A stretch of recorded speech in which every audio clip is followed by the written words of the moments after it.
Where are you watching from tonight? And tell me, what time is it where you are? Before we journey back into history, make sure to subscribe and share this video with friends and family who love forgotten history.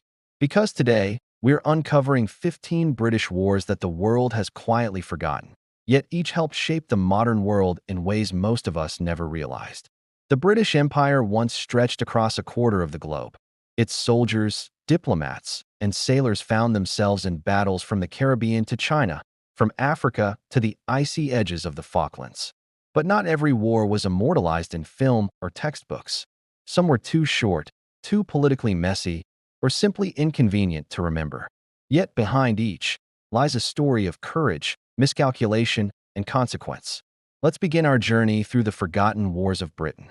1. The Malayan Emergency, 1948 to 1960. It began not with a declaration of war, but with a cry for independence.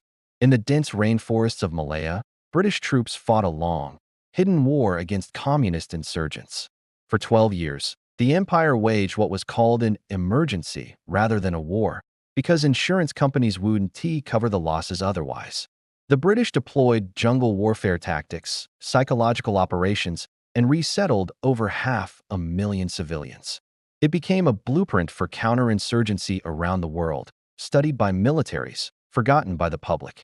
It was victory at a moral cost, a war few talk about today. 2. The Aden Emergency, 1963 to 1967. Next, we move to the rugged mountains and scorching streets of Aden, in modern-day Yemen. What was once a vital British port became a pressure cooker of rebellion. As Arab nationalism swept through the Middle East, local militias rose against colonial rule. British troops patrolled narrow alleys under constant threat of ambush and grenade attacks. By the end, the Union Jack was lowered, and Britain withdrew, leaving chaos behind. It was a quiet end to a proud imperial chapter, overshadowed by larger wars elsewhere. 3. The Mau Mau Uprising, 1952 to 1960. In the highlands of Kenya, a rebellion unlike any other erupted. The Mau Mau fighters, farmers and villagers, rose against British settlers, demanding land and freedom.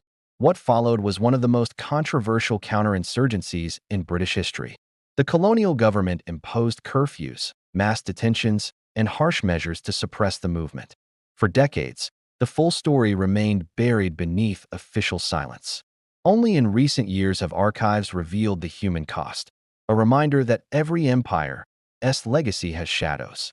4. The Dhofar Rebellion, 1962 to 1976. Few remember that British special forces once fought in the deserts of Oman. In Dhofar, communist-backed insurgents sought to overthrow the Sultan. Britain intervened, not to conquer, but to preserve stability in a region critical to Western oil interests. SAS teams trained local forces, carried out daring raids, and fought a quiet, efficient war that few back home even knew existed. By the mid-70s, the rebellion was crushed. It was one of Britain's last colonial-style conflicts, one not with spectacle, but with strategy and secrecy. 5. The Cyprus Emergency, 1955 to 1959. Cyprus, sun-drenched, beautiful, and bitterly divided. The British found themselves caught between Greek Cypriots demanding union with Greece and Turkish Cypriots fearing marginalization. The nationalist group AOKA launched a campaign of bombings and assassinations. British soldiers patrolled streets where enemies looked like neighbors. It was a war of shadows and suspicion. When independence finally came, peace did not.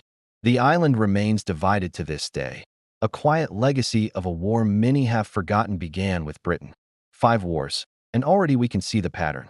Britain's global reach meant its soldiers often fought not for conquest, but for control, for influence, for the illusion of stability in a rapidly changing world. But the next conflicts?